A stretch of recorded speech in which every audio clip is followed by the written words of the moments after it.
For thousands of years, humanity has asked the heavens about the future. We sought prophets, studied stars, and prayed for revelation. But now, the prophecy comes from a new source. It comes from the machine. The old prophets are silent. The new prophets are algorithms.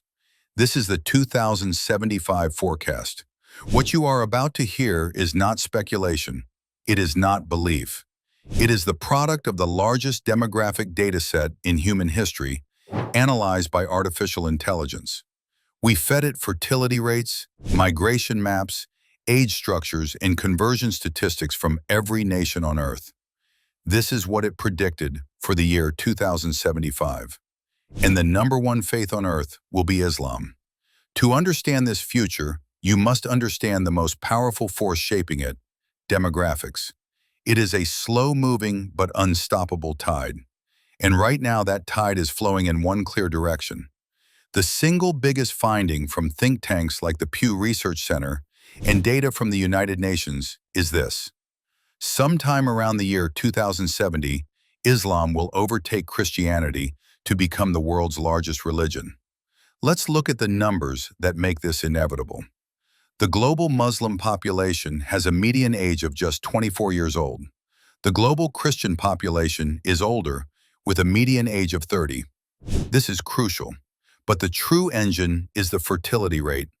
The global Muslim community has an average fertility rate of 2.9 children per woman. The global Christian average is 2.6.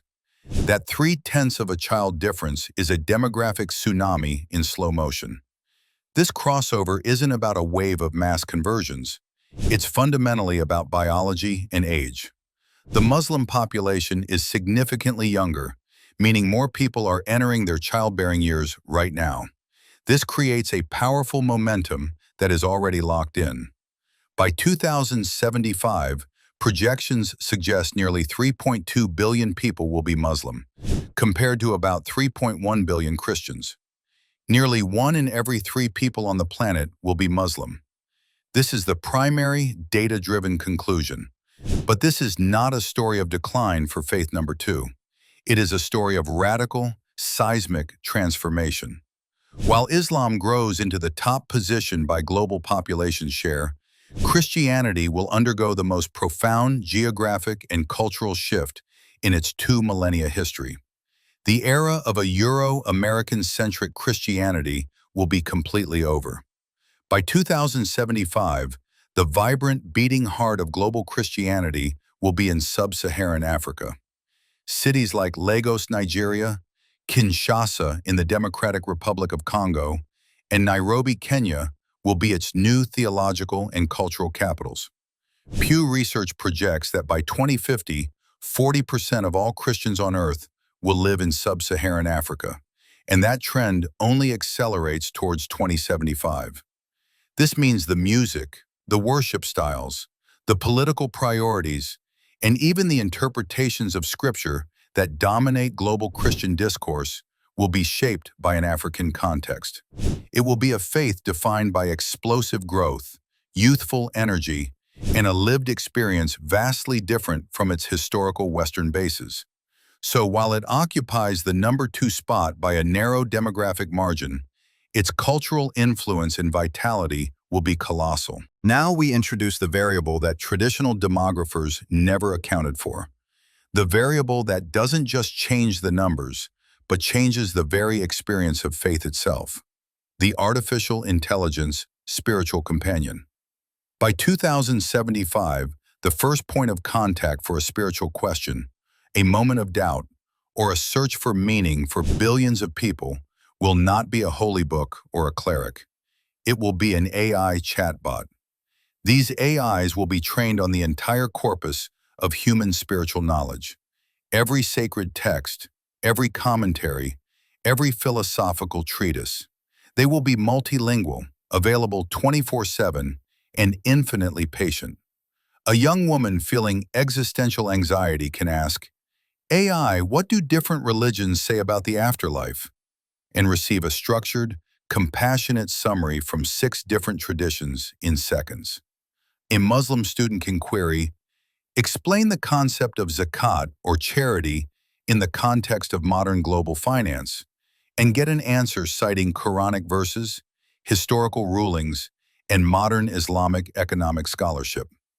A Christian struggling with science can ask, how can I reconcile Genesis with evolutionary biology and be guided through a spectrum of interpretations? This does not mean AI will replace Islam or Christianity. Instead, it will become the universal spiritual interface. Think of it as the ultimate librarian, translator, and personalized guide. Its impact will be paradoxical and profound. For the devout, it will provide deeper, instant access to their own tradition, potentially creating a generation of incredibly well-informed believers. For the spiritual seeker, it will demolish the barrier to exploration, allowing someone to fluidly compare Buddhist mindfulness, Christian contemplative prayer, and Sufi meditation practices in a single afternoon. For the isolated or questioning, it will provide a form of community and counsel where none exists physically. This AI layer will actively blur boundaries. It will foster a culture of spiritual bricolage, where individuals piece together personal belief systems from multiple sources, guided by a neutral, algorithmic curator. It will challenge religious authorities who have historically relied on controlling access to information and interpretation. The very concept of what it means to belong to a faith will become more fluid, more personalized, and more negotiable for a significant portion of humanity. So, what does the world of 2075 actually look like? It is a world of asymmetric growth and universal access. First, Islam is the largest single community, its growth anchored in powerful demography and strong theological continuity. Its digital presence will be immense, with AI-powered tutors and guides serving a global, young, and connected population. Second, Christianity is the dynamic, transforming number two. Its growth is almost entirely fueled by Africa, making it a truly post-Western, globalized faith. Its use of AI for evangelism, scripture translation, and connecting its vast worldwide diaspora will be highly advanced. And third, permeating everything is the AI layer, the new connective tissue and the new public square of spirituality. This is where faiths will compete for attention, not through territorial conquest, but through the compelling, compassionate, and intelligent nature of their answers to the human condition. It is where syncretism will happen organically, in the mind of the individual user. This is not a return to a world of monolithic, isolated blocks of belief. It is the opposite. It is a hyper-connected, spiritually diverse, and deeply personalized landscape. The dominant faith of 2075, Islam, will share the digital space with a radically transformed Christianity and a powerful, neutral technology that serves and ultimately shapes the experience of both. The machines have given us the forecast. The numbers are clear.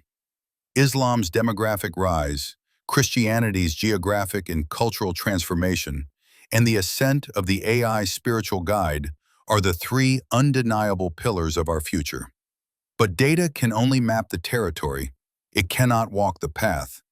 The algorithms can tell us what the world will believe in broad strokes. But the final, unanswered question for 2075 is this. On this new, vast, and interconnected map of meaning that is being drawn right now, where will you fit in?